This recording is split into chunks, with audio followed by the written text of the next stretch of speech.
Hi, everyone, and welcome to the PEP Talk. This is your free monthly webinar exclusive for partners of Quality New Mexico. I'm Lori, and I'm the administrator here at Quality New Mexico, and I also get to host this PEP Talk every month. It's one of my favorite things, actually, about working at Quality New Mexico. So thank you for being here, and thank you for being a partner. Don't forget to mute your phones while you're not speaking. There will be time for questions, and if you have a question as we're going along, you can use the raise your hand button, or you can send a message in the chat box, and we will stop and address those questions or save them until the end. Today we are going to learn how Elevations Credit Union moved from, quote, tribal knowledge held by a few individuals to a powerful process-based culture engaging everyone in the Baldrige journey. We've got a guest speaker today. Her name is Carla Wolfe, and she's the Vice President for Elevations Credit Union.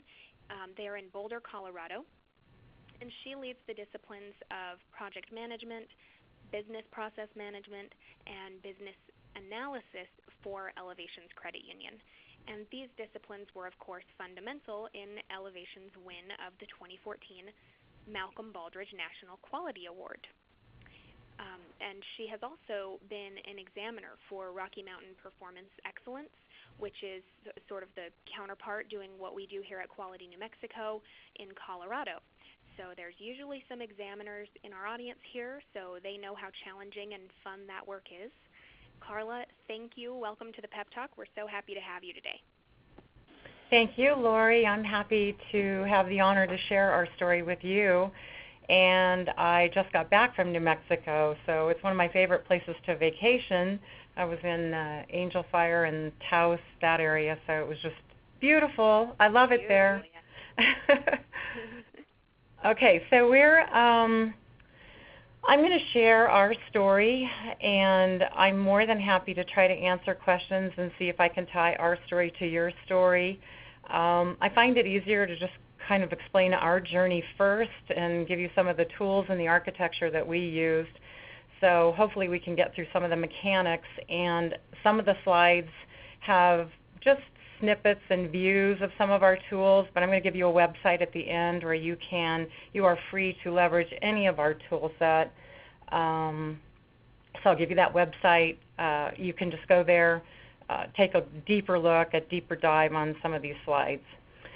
So honestly, I have to admit that the whole journey to winning Malcolm Baldrige just really feels like a dream. It was unbelievable, really, and it's been the most exciting, probably most rewarding experience I've ever had in my whole career. And so I will share our story, but I also hope I can motivate you both about the journey and business process management. I also believe, and this is just my personal belief, but I've been intimately involved in this journey, that business process management is what I call a secret decoder ring to basically the criteria, and specifically, of course, category 6.1. We built an enterprise-wide business process discipline, which, when you think about it, with all the inputs and the outputs, you by default, as you grow your business processes, you end up with the ability to achieve ADLI. The other thing that I wanted to point out, if you haven't noticed this, is that the word process is in the criteria over 200 times. So that's why we decided to start with business process management, because it just seemed like the logical place to begin. So it was a daunting task for us. We began in a very skinny place, which I'll explain to you. Like many organizations, we just operated from tribal knowledge. Most of the information in the organization was held by the people who had been here the longest. And as I've traveled the country, a lot of people tell me, yep, that's the same story for us. And I think it's probably fair to say that in some ways the elders or the most senior employees of the organization were actually held in higher regard because they held all of this knowledge. But that was the challenge in switching the culture to, being Baldrige friendly, meaning with the Baldrige framework, it's not sustainable, repeatable, or measurable when all the information is held in your tribal elders' heads. So I'll share quickly that before we started, and I'll tell you where we started, but before we started, we had one documented process in our organization. We now have over 650 processes that are linked, documented, and governed in a source of truth. And aligned with that, we have 1,400 governed knowledge assets, which are simply all the forms, letters, notices that belong to those processes, the assets that belong to those processes. And we've trained over 40 facilitators. So you can see where we started with zero, so there is hope. And a lot of times I'm asked, so I just put this right up front, how can you prove the value of BPM? We can quantify BPM, and you can't do it right from the get-go, but I would say a couple of years into our journey, as you can see here on the right-hand side of that column, we're able to reduce our loan funding time. We were increasing our capacity to handle loans, and this was throughout our entire organization. And we have lots of metrics like this. I just like to share that so you can get a sense of where we started and where we are now. Okay, and then before we dive into how we did it, I just also wanted to share the organizational results, which, as you can see, our net worth has doubled. This was in about a 6 to 7 year period that we had embarked on really heavy-handed BPM within our Baldrige journey. A lot of times I'm asked, is there a return on investment for the Baldrige journey? And you can clearly see here, yes, there is. Okay, so this is where we started. Some of you may be familiar with this. It's APQC. They actually helped us get oriented quickly, early. They provide a process classification framework. The first one they put out was in 1992, but they now provide multiple frameworks based on your industry that you're coming from. And so what we did is we started with the financial model for what should an organization look like if it were process-based. And so it really helps you start getting oriented as to where should we start, what should we look like if we were process-based, which I think is probably the most daunting question most of us face when we're getting started. Yeah. It also helped the organization understand where we were trying to go, because what we did is we took that the APQC framework. God, that was annoying. Thank you. Okay, so I'll give every. Lori, is somebody not muted? I'm hearing another voice.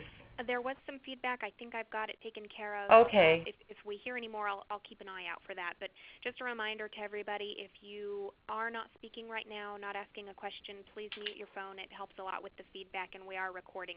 We do share these recordings in our partner database, so it's great to get a good quality. So if you could just help out with that, I really appreciate it.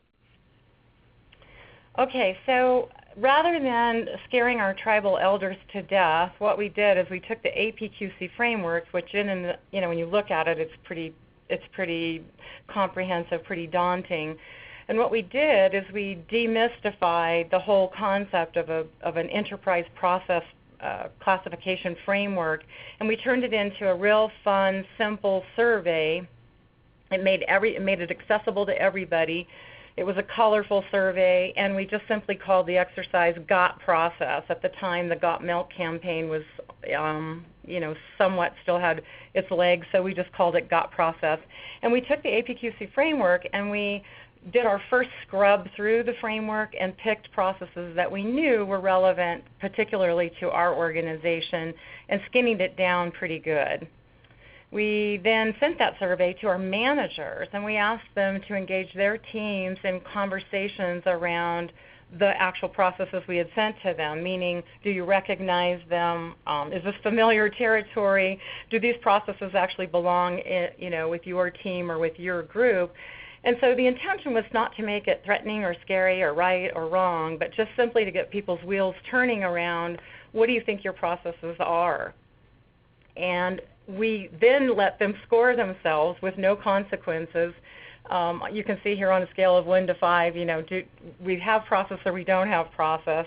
And I cannot tell you how valuable this was. In retrospect, in trying to move the cultural needle, I was up against a pretty daunting situation. But I realized by sending out this survey, not only had I engaged everybody, but I found out that 87% of the people who took the survey said they had no process. So it was a benchmark that I ended up needing and relying on a lot as I continued to try to talk to my senior leadership about, what we needed in terms of process and how we were going to move process through the organization. And I think without that benchmark, it would have been a lot harder. So what it did for us is it, kind of helped level the playing field. Our gaps were completely evident to everybody, and of course, we had organizational awareness at this point. So after that survey, what we did, and this is not the version of the enterprise process map that was developed resulting from that survey. This was several iterations into it. What we did as we took the results of that survey and we modeled our first holistic view of an enterprise-wide process map. What would we look like if we were process-based? And this is another question that a lot of people ask me because traditional thinking, I think, is that you start with a key process or one or two key processes and you try to model those first. We did some of that on the side. But the challenge with that is that you've got a whole group of people, my opinion, of course, you've got a whole group of people who are fast starters. They're way ahead of the rest of the organization, and it's very hard at that point to, get the whole organization engaged. And now you're trying to take a singular process and embed it back into a more holistic view.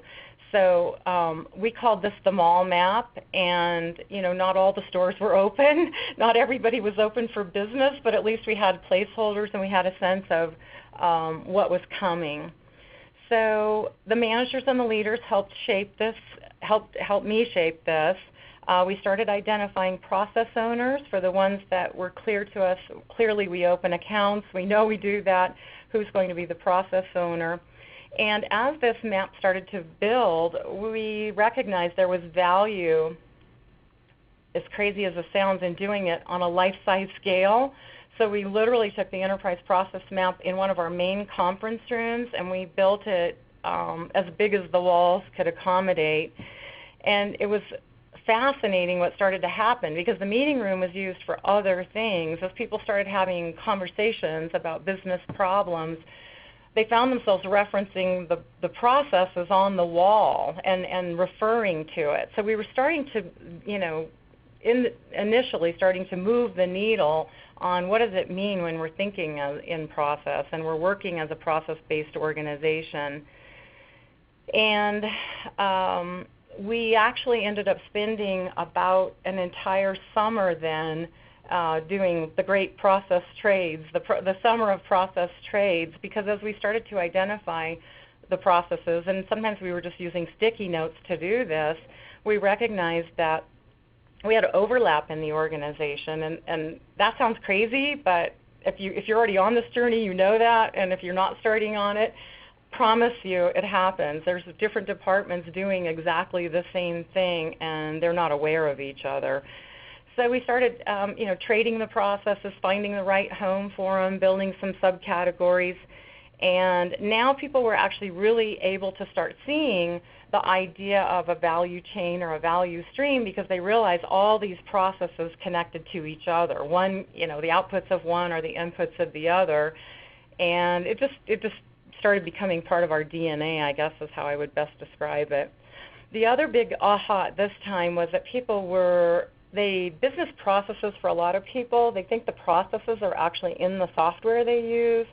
So if they have an application that opens an account, for example, they think the process is the application. And so now we were able to start bringing these processes out from the systems, and it was becoming apparent for people why their systems were broken and why things weren't working because they didn't have the whole process or the complete process, or the inputs and the outputs weren't properly aligned. So we had several iterations of the enterprise process map. I think it's obviously the last year we've stabilized a lot. Really, actually the last 2 years we've stabilized, but we probably went through 14 iterations of this enterprise process map. And the cool thing for those of you who are on the Baldrige journey is that Baldrige was driving a demand for process that I'm not sure would have been there if we had not been on the Baldrige journey. This is the heavy lifting. This is the tough sell, and I'll share with you how we did that. But the early stages are a lot tougher without the Baldrige as a drive or your regional program, obviously. So we just tried to make it not right or wrong. You're not wrong for trying, and we just started trying to build and map our future together. And it's interesting because I'm also asked a lot what is the size of your organization? And at the time we were only about 270 employees. We're now around 450.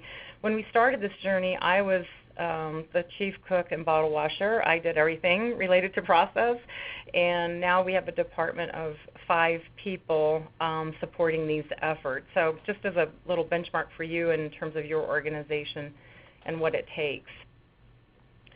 So after we had the basic mall map oriented, and actually this was happening simultaneously, we taught the concept of a SIPOC to what we called the early adopters. And these were people who kind of went out loud and proud and were excited and kind of got it and understood and could see the value that process could bring. And so we just decided to help them understand that even though you may not know your whole process at this point, you do have a general sense of what are you trying to do with this process, what are your inputs, what are your outputs, what are the requirements of the process. And in the beginning we let them measure very simple things, cycle time or error rates, just anything that would help them get engaged in how do I do my work.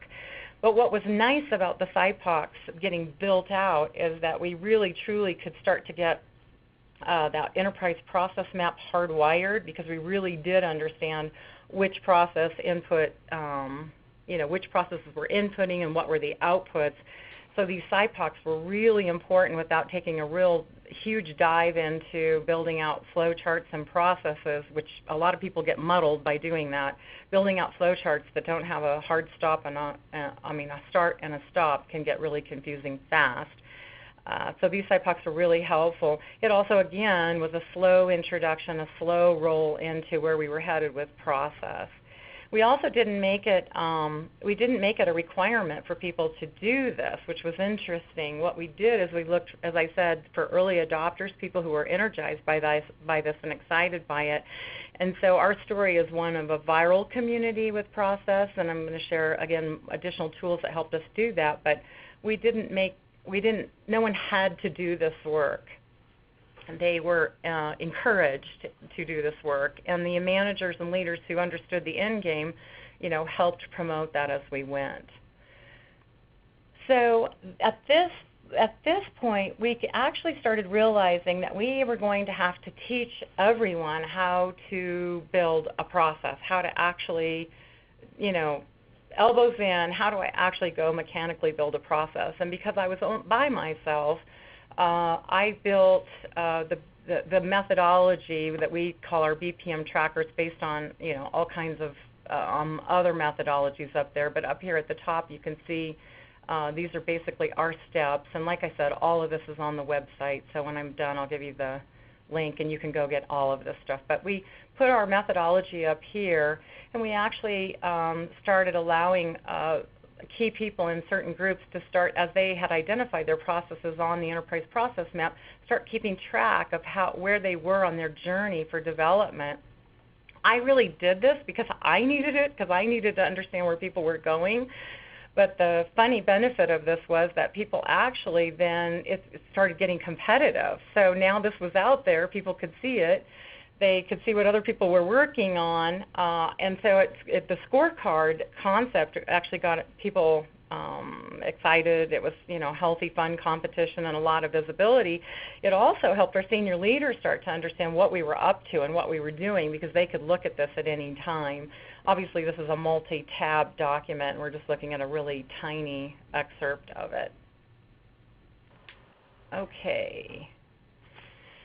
And with that came, and this is also on the website, it's now much more robust, but a 50-page workbook that really taught people beginning to end, if I want to go work on a process, how do I go about doing that? And the reason this workbook became important is because I had some managers and some leaders who were engaged, but I had individual contributors who actually got excited about process, who maybe didn't have a manager or a leader who would be excited. And so I needed to find a point of entry for anyone who wanted to participate, as long as they were following all the rules, and the rules were all there, of course. But how could they get engaged? And so this workbook became their entry point. We also started offering training to anyone who was interested, and this workbook became a prerequisite so that they could attend that training with us. I think this is one of the cornerstones of our success. We didn't exclude anyone. We really allowed anyone who was interested in and wanted to do this to participate, and we didn't hold all the knowledge like in my group. As my team started to grow, I know a lot of teams believe that they hold the Sigma belt, the Lean Sigma belt. They are the ones that should facilitate that type of thing. But a lot of our Baldrige journey was like incredibly fast. I mean, from the time we started till we actually won was about a 6 or 7 year time frame. It was super fast. And I really attribute it to the fact that people could understand the Baldrige criteria because they could understand process, and they knew how to go develop and build what needed to happen. So then the next step in our journey was we had a pretty good handle on what is a process, what does it look like, what's a SIPOC. But we were actually needing a modeling tool. We were needing a way to have real conversation. And the story I'm telling you isn't necessarily linear. It wasn't as though, one thing happened and then the next happened. Obviously, there was overlap from phase to phase between these. But obviously, we needed a modeling tool. We chose BlueWorks Live. I am so grateful that this was the selection we made. We literally went viral when we got this. And my caution, if you choose a modeling tool, and one that's as simple as BlueWorks is that you have a lot of governance in place. I've been to many of the BlueWorks conferences with IBM, and a lot of the users let people loose in the software and just let them start flowcharting because, of course, that's the fun part, and quickly got themselves in trouble. So we were lucky. We already had an enterprise process map. We already had a numbering convention. We already had SIPOCs. So people were not in this software unless they had a purpose, and that was to model a process that was already identified on the enterprise process map. However, it was really fun. It was people were really. You don't have to have any modeling tools or any BPM in notation training. You literally can log into the software and start modeling, and you can see the boxes are quite simple. There's no special box shapes or anything else. But it got people engaged, and they were interested in what was happening. They had a holistic view. You can see all the processes. They could actually see when they're working on processes together, and they can actually chat. So for those of you who have remote locations, this is one of the great tools. Like for us to get our front line engaged who are out in our retail locations, our branches, it's not feasible for them to come to corporate headquarters in order to be able to work on a process. And because it's cloud-based, they can just log on and work on their processes. Okay, so oddly enough, it was funny because if you can think of that room I mentioned where we had all the enterprise process map at one time, or in our early stages, We then actually converted that room into where we could actually talk about the actual processes. So as people built them, they were in deployment. They started printing the processes out, putting them on the wall so that they could actually see how the processes connected to each other. And we did a lot of what we called red boxing, where we'd look for problems, we'd look for the issues, we'd identify them, and then they could go back into the software and work together on it. I think there was a lot of energy and sort of competition around people getting their processes up and on the wall and being able to talk about them and speak to them. It also helped our senior leaders who, didn't have any inclination to get into a software program and look up processes. So for a period of time in our organization, we had a lot of wallpaper going on as people started to learn and understand how their processes connected to each other. Okay, so I think at this point I think I would say that we were definitely beyond tribal knowledge. We had managed to get the knowledge out of the heads of most people and into these processes, and the detractors, those who still held on to their knowledge, over time it became a peer pressure thing. There was no one was telling them they had to be engaged, but those who were showing up in meetings were the ones who had the metrics and could speak to their performance, and those who weren't playing were just getting left behind, and I think they eventually figured that out. One of our most powerful stories that aligns, I think, with this cultural shift of going from tribal knowledge to just a process culture was what we called the Special Forces, and they posed for this picture before we went to receive our Baldrige Award in their camo gear here. But the Special Forces is a serious group of early adopters who completely and totally, I'm getting chills right now talking about this, and I've talked about it 50 times, so every time I see them I get emotional. But these were early adopters who just got behind process. They got special training. We brought them together every 6 weeks. They were a volunteer army, basically, of drivers and subject matter experts. We would bring them together to share best practices. How is process going in your neck of the mall map? What challenges are you facing? How could we help you?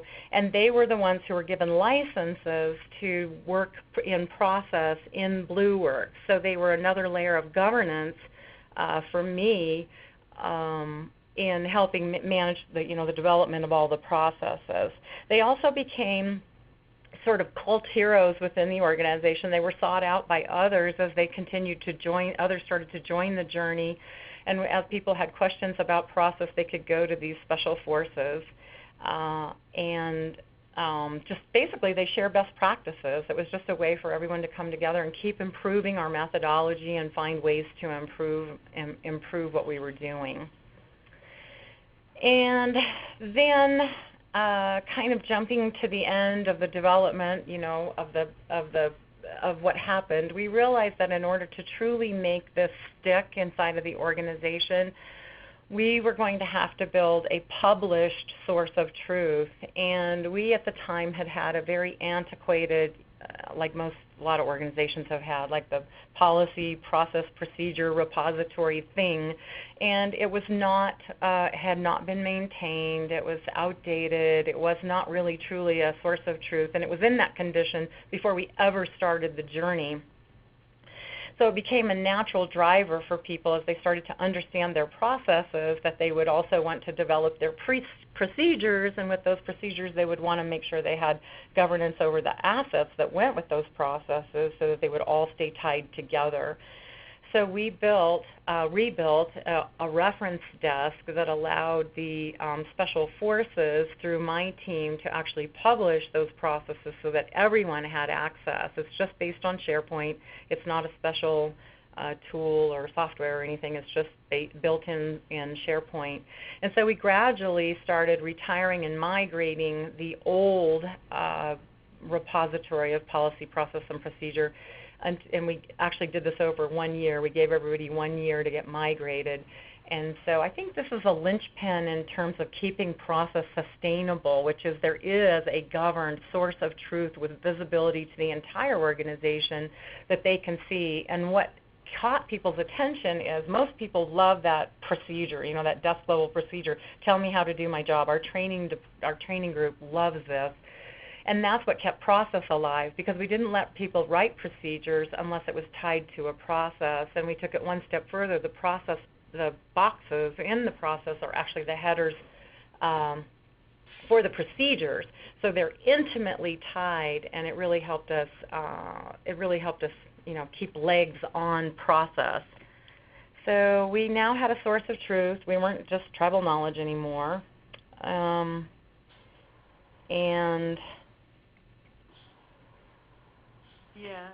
think that basically, that kind of summarizes it. This just became the source of truth for all things process and procedure related. So Lori, I'm more than willing to take questions if we're ready to start that. Okay. Sure, I think that's a good idea. So I'll give a minute for everybody to speak up. Okay, great. Well, thank you so much, Zach. I appreciate it. Hopefully you've got some questions. If so, please go ahead and just say them now. We would be excited to hear them.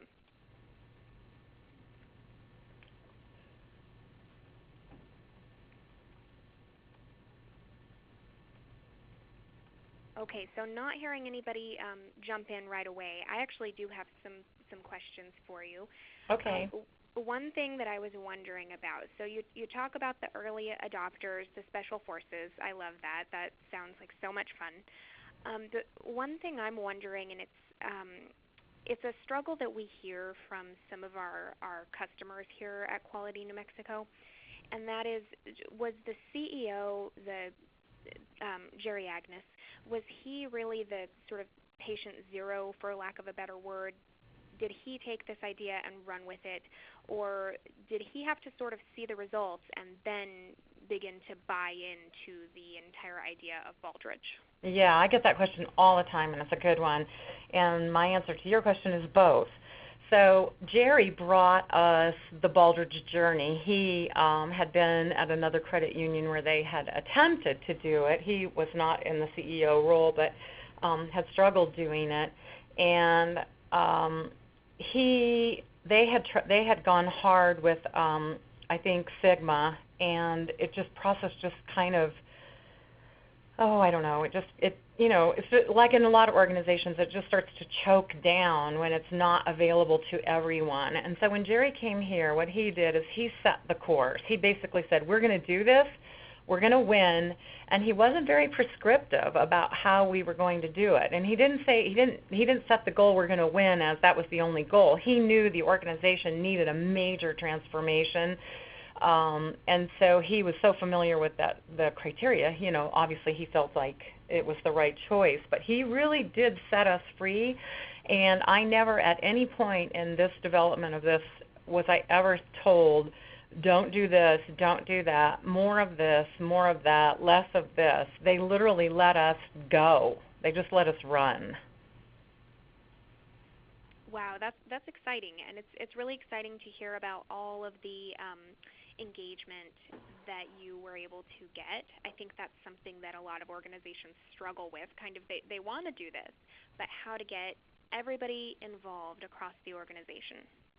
Right, and again, I think, I can honestly tell you it is scary when you look at the criteria and you think we say we're going to win. It's like it takes your breath away when you look at it. But when you start really breaking it all down, process really is the secret decoder ring, and by allowing people to feel comfortable, obviously we set up a nice strong architecture with the enterprise process map, but you have to make it safe for people. And a lot of our early processes, honestly, they looked a lot like procedures, or they weren't quite right. I knew that, but I didn't make people wrong. The intention was to get them thinking about the mall map, thinking about how they did their work, thinking about how they connected to each other. And one of my favorite stories was bringing a bunch of managers into the room. And obviously you want your managers and your leaders engaged, but sometimes they aren't. Sometimes they're the elders with the old school knowledge that they don't want to let go of. But one of my favorite stories was we had that big enterprise process map on the conference room wall. And I lined all the managers up and had them face that wall, and then I handed them a red string, a piece of yarn actually, and if you imagine them standing shoulder to shoulder facing the wall, and I had them all hold on to this long piece of red yarn. And so they're all now standing with a piece of the yarn, shoulder to shoulder facing the wall, and I gave them a scenario. I said a member just walked into one of our branches. They have a coupon for $100, and they want to open an account. So go to the wall and put the string on the process where you believe this starts.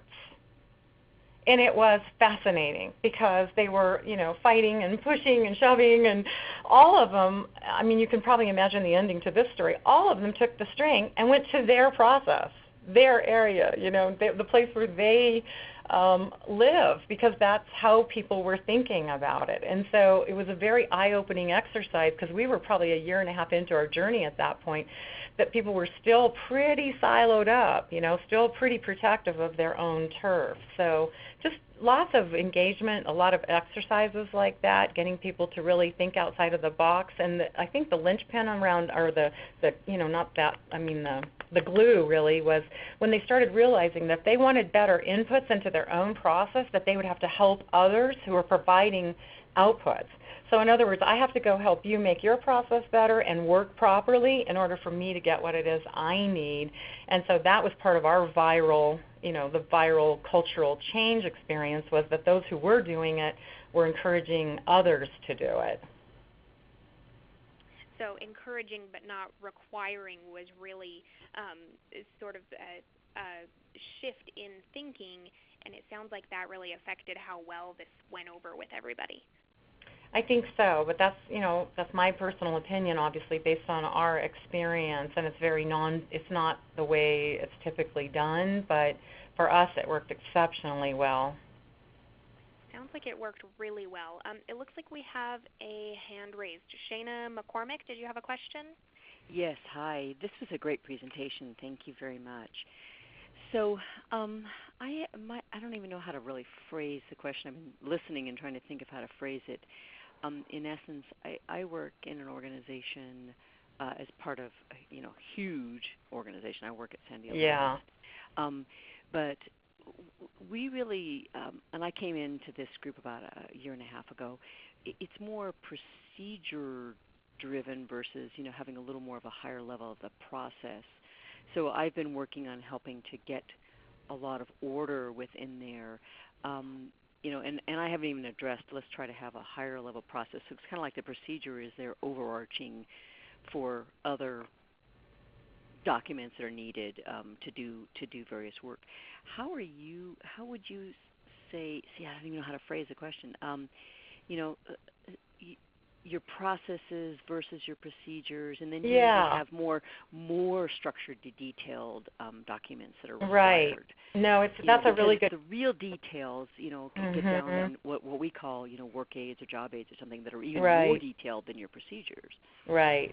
So, couple answers to that question. We were basically in the same condition. We just didn't even have really stable procedures. So, I don't know if that was good or bad. Some people were open to letting those go because they didn't find them effective anyway, and others weren't. So I don't know how strong the procedure culture is in your organization, but a lot of times when people came to the process sessions, the process, if they wrote it as a procedure, that was called a process until they could start to get their place in the enterprise process map, so that they could understand what inputs and outputs meant. And just a quick story, our operations team, which of course is super strong, in all things procedure, I mean, almost the first year, all of their processes looked like procedures, but they themselves recognized after the first year and came to me and they said, we now get this. We now understand. We have way too much detail in our processes, because they have been able to do those SIPOCs and understand the inputs and the outputs, and they understood they were connected to other people. So it was semantics for us in the beginning, because the goal was to have a hard stop. Where does it start? Where does it stop? So if you took a procedure, for example, and you can find the start and you can find the stop, okay, where does it live on your enterprise process map and who's connected to you? But culturally, I think for us, it's just not making people wrong about what their process should look like, other than the fact that they had to have a SIPOC and they had to have a home on the enterprise process map, helped us a little bit. Yeah, that's really interesting because, I mean, you're saying how a lot of their processes looked like procedures. From my experience, a lot of the procedures look like work aids, job aids. You know, they're so minutely detailed sometimes that they're not even high enough level to be a procedure, and yet we don't necessarily really have any processes, and I haven't even tried to tackle that. But you know, I think what you're talking about with the inputs and the outputs, that's not even something that is kind of in place. There's a huge amount of documents. It's just trying to Yep. you know, wrangle them and get some more order to it. But that, Well, I think where does it start and stop really helps me a lot too. Well, and Shane, I would also say that I didn't say, okay, stop doing this over here and start doing this over here. That whole other crazy world continued to live because the organization had to keep moving, right? So we just lived in parallel in these two worlds until we had enough of the right stuff on the other side that people could see there was a natural switch that needed to occur for a lot of that job aid procedural type material. And we didn't make it wrong. We knew there were offline repositories in SharePoint and all these goofy things going on that weren't part of the new world. But then we did get to a point where we were at a tipping point, and then we drew the line and said, okay, you have 1 year. You have all the tools in place to get these into processes and procedures. You've got special forces. You're just dragging your feet. Go through those and decide whether you're bringing them or not. And we gave them 1 year to do it, and it worked. This is really, really helpful. Thank you very much. I like how you've just phrased that. That you know, that idea of the parallel worlds, because I think that's that's kind of the world I live in. But what you're saying is, you know, it does give a perspective of, you know, there is a light at the end of the tunnel. Yeah. Thank you. You're welcome. It looks like we do have another hand raised. Ann Kane is on the line. She is actually the chair of our board of directors. Hi, Ann. Hi. Thanks, Lori. So I have a question. I really liked what you talked about with implementing the survey, really to try, you know, at the beginning of your, you know, get these processes, you know, identified. And so it's something, you know, currently that I'd like to do in my current organization. And, you know, I just wonder, I really would like to hear how you know, got those processes identified, you know, without, you know, that you decided to send the survey out without getting into the minutia, because I think, you know, as you point out, everybody's interpretation of a process is different. It can get really, really into the detail, or it can be super, super high level. So I just wanted to hear how you decided, like, these are the, you know, the items I'm going to send out on the survey, and this is where we're going to start. Obviously, as you said, you know, people realize maybe that's a procedure, you know, maybe it doesn't belong to me, or, you know, but just how you got to that starting point is really what I'd like to hear. Yeah. So it was a journey, but the first step that we took was we just had to start somewhere. So we made it very basic, and I worked with a couple of other key leaders, especially on our retail side, people who I sort of knew. And we sat down and tried to identify for sure based on the process classification framework. And there's many of them, so I would really encourage you to look through them. So if you don't happen to fit a traditional model like we did with finance or something, there's lots of models out there and you'll get the hang of it. But we took the financial model, and it was enormous. It was for international banking. So we just started scrubbing, redlining all the things that we knew just for sure were not a part of our organization and ruled those out immediately.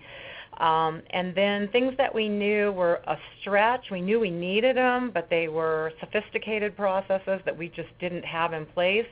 We took those out as well for the survey. We held on to all of that knowledge, obviously, but we took that out of the survey because we didn't want to scare people. We didn't want them to feel like they didn't know, or they didn't know their area well enough. So our goal was to kind of hit the middle, hit the sweet spot with things we just knew were easy, that we obviously were going to have, onboarding an employee, opening an account, things that were just easy that they could check and say, yeah, we know what that one is. Even if they didn't have it written down, we know what that one is. And then, a little bit of stretch in the middle, but we took out the complex processes, and we held that knowledge back. I held that knowledge back so that they could answer the survey and say, yeah, you know what, I think I kind of get the hang of this, and I recognize some of this, and yeah, I think some of this I could get going on. I think I have a sense of how I would map that out.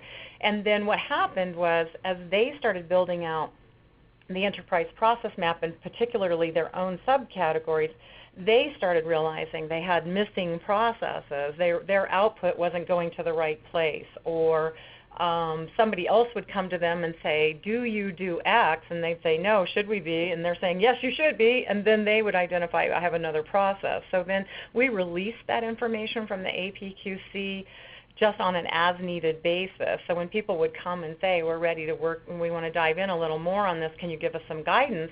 We would, give our own input, but we would also then provide that backstory of the APQC. So I don't think our enterprise process map, I still think there's things that aren't there, but it's interesting because the iterations have slowed down. People have found the rhythm of the organization, and as new things arise or new needs are discovered, they know exactly where that process lives now. So I guess I would say, Ann, it was just over time a process, but, to repeat it, we did a scrub.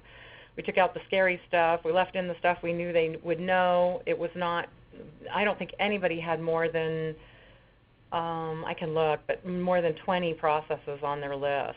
So we just tried not to overwhelm them. And then as they got their legs on, we gradually released that information to them. Does that help?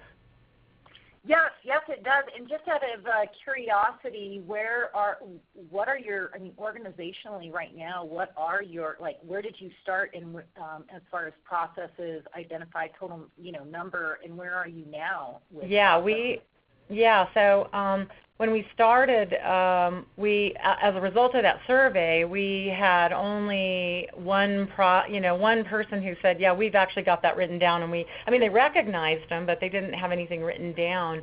And I really need to go in and check again, but the last count, we were at 650 processes. So we count processes also as sub-processes, right? So it's not, obviously that's everything that links together that makes either a mega process or a value chain or something like that, but we have a lot documented now.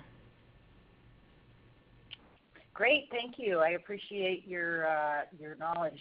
Thank you. So speaking of the enterprise process map, we do have a question from Carrie Stacy. Carrie, I'll give you a chance to ask your question out loud if you'd like.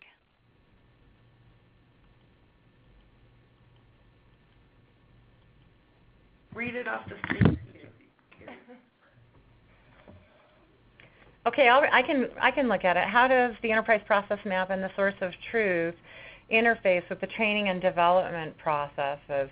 Well, they are that's a really good question. I don't know if you come from training and development, but they were our, oh my goodness, how shall I say it? Our saints. They were the ones who actually recognized the value of all of this and then started forcing all conversations around training and development to be built off of processes that the business line understood. So the way our training department works is obviously they have off-the-shelf soft skills training, but a lot of the training they build is internal knowledge that managers or leaders need, and they work together to ensure that there's a documented, published process that supports the material. And all the people who join our company now, when they're trained, when they come into our NEO, New Employment Orientation, on the very first day, they're oriented to our source of truth, and they're actually allowed to do their exercises and their training and their learning right out of the processes and procedures that are, part of BPM.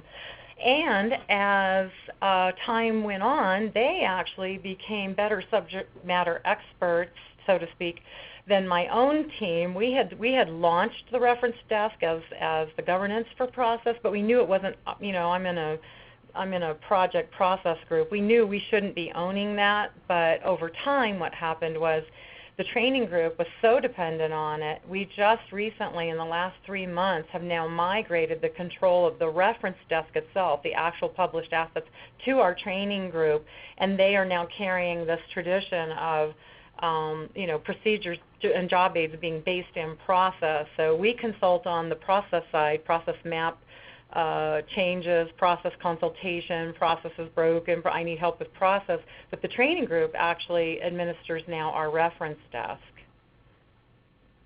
Does that answer your question? Yes, thank you, Carla. Okay.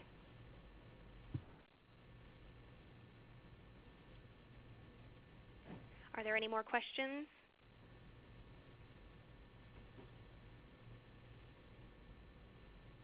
Well, we do have some time, so I'll give everybody a chance to think about it. One thing that I wanted to ask you, Carla, we hear all the time that Baldrige is too difficult, too complex, and the organization is so large, we can't implement this. And you've gone from one documented process to over 600. So I'm wondering, how many employees does Elevations have, and how many locations have you implemented this across? Yeah, process is in our DNA, and I would say Baldrige, to a lesser degree is, everybody in the organization obviously is fully aware of Baldrige. As you get further to like a frontline teller, they are not going to have the knowledge, of a Cat 1 or a Cat 2. They understand that there's an end result that benefits them, but obviously they're not driving those kinds of changes. But BPM is, as I said, the secret decoder ring to engaging everyone. So one of the things that we found is that when the examiners came on site, because people did understand their processes and their procedures and how they linked to each other, they understood the neural pathways of the organization, not just their own little silo. They actually understood how the organization worked. That a lot of the questions that they got from examiners, regardless of where they were in the organization, level, title, or anything else, that they were able to answer a lot of those questions. So I wouldn't do it any other way. If I was pursuing Baldrige, I would start with process. It's in the criteria 200 times. I mean, there's obviously a link there about how to think about your organization. And it's, to me, when I say secret decoder ring, I really mean that, because when you look at the criteria and you start trying to implement them, if you put process in place, Adley falls in your lap. I mean, it just literally falls in your lap. So we just had a common language, a common infrastructure that we were all speaking from as we continued our Baldrige journey. So we just got better and better at everything because of process. And you were able to go from, 87% saying that they had no process to a Baldrige award. So that is so impressive. Yeah, it was pretty cool. It was pretty cool. Our regional, everybody kept telling us, do you understand how good this is? Do you understand you're going to win nationally? And we're like, no, we don't understand that. But now we do. When you're on the journey, you're just doing it, and you're having a blast doing it. And it's so, Baldrige to me is the most amazing, that criteria is the most amazing organizational management tool on the planet. And I came from consulting before I came to Elevations Credit Union, so I've been exposed to a lot of models, but that criteria I think is just amazing. We think so too. That's good. So how is your examiner experience going? Are you nearly done with the process? Actually, I'm not examining this year. I had to restructure my group to include process and business analysis. So we have other people. That's one of the nice things too that we did. We allow anybody in our organization to be an examiner, and a lot of us that did the heavy lifting in the beginning are really encouraging others in the company to go do exams, because it's a great way to get exposed to the criteria. So a big chunk of our leadership team had served as examiners as part of our Baldrige journey. So it's a great way to learn. Was that a calculated move on your end to encourage people to be examiners? Yes. No better way to learn the criteria. we think so too. One other question. Well, I guess I'll give everyone else a chance. Are there any more questions from our listeners right now? We have about 5 minutes. Oh, looks like Carrie does have another question. So the question is, how did you address the gap between what people think the process is and what is actually happening? Great question. Oh, that's an awesome question. Well, let me think about that. What the process is versus what's actually happening. Okay, so I'll try to answer it. Going with the thinking around that you're not wrong if you write it down. I think it became self-evident, if that makes sense. So you write it down, and it's your sidewalk, and these are your inputs, and these are your outputs, and you start taking a look at that process in relation to the connecting processes and your metrics, and all of a sudden you actually realize what you're doing is really a mess. So you just realize that there's so many red boxes on the process and it's not working, and you start having to figure out, nobody knew we were doing lean, but we just actually called it red boxing, and we did assessments around, is this where the problem in the process is? And so by getting them to write it down and look at it, and you saw the picture where people are looking at the process even on the wall in a conference room, they started just figuring out that what they were doing wasn't the right thing, and so process is pretty self-evident. It starts to write itself. If you understand what what your goal is for that process, the objective for it, it starts to write itself. So although they might have been doing things that weren't right, we were doing a lot of things that weren't right, honestly. We were doing a lot of things that weren't right, but we let people write it down, and then it became self-evident, I think is how I would describe that. Did that help, Carrie? We're in good shape, and actually I give credit to our team here. We've got multiple people asking questions, so thank you, Carla. Okay. Yeah, it's really important to let people it's not a good analogy, but a lot like children, just sort of learn their way into it, right? I mean, it's a natural way to learn. So if they can write it down and see it and recognize that it's not working, they're a lot more motivated to fix it than if someone walks in and builds the exactly perfect process for them and says, now you need to start doing this, and everybody's looking at that person saying, I don't think so. No, I don't want to do it that way. So when they learn their way into it, they figure it out. So you really put it into their hands that way, and that sounds like a fantastic way to do it. Well, another thing too that's interesting is I didn't have a banking background, so I really wasn't capable. I mean, I had a ton of business experience, but I wasn't really capable of coming in and saying, you're not doing your process the right way. And so I was just as dependent on them as they were on me to help shape how should things look. And like I said, I think it was the 14th iteration of our process map looked very different than the first iteration, and we didn't even actually start numbering our enterprise process map until we migrated into BlueWorks. So we just let things, wiggle around a little bit until people started to understand it and could see it like a mirage, just sort of like a jigsaw puzzle without the top to the box. Things just started coming, the view just started coming to the organization, and it just got easier and easier. And then even once we numbered the processes, people got really hung up on that because processes needed to move again or needed to grow or morph or merge, and people got really attached to the numbers. So that was another cultural thing we had to overcome, which is a number is just a placeholder, apple, banana, orange. It's not a numerical sequence of exactly how things are going to end up in the end, and they are now. But we had to go through a couple of iterations on the process map where, people had to be okay with 1.1.2 no longer existed. We'd taken it off the map because it had merged with some other process. Carla, I think I could talk to you about this all day, but we are actually out of time now. So I'd like to thank you so much for being here today. This was really a great presentation. My pleasure. Good luck. Thank you so much, and thanks to all of our partners who have been here today. Feel free to contact Lori at quality-newmexico.org if you want to request a topic for a future PEP Talk, and we'll keep presenting these every month. Thank you.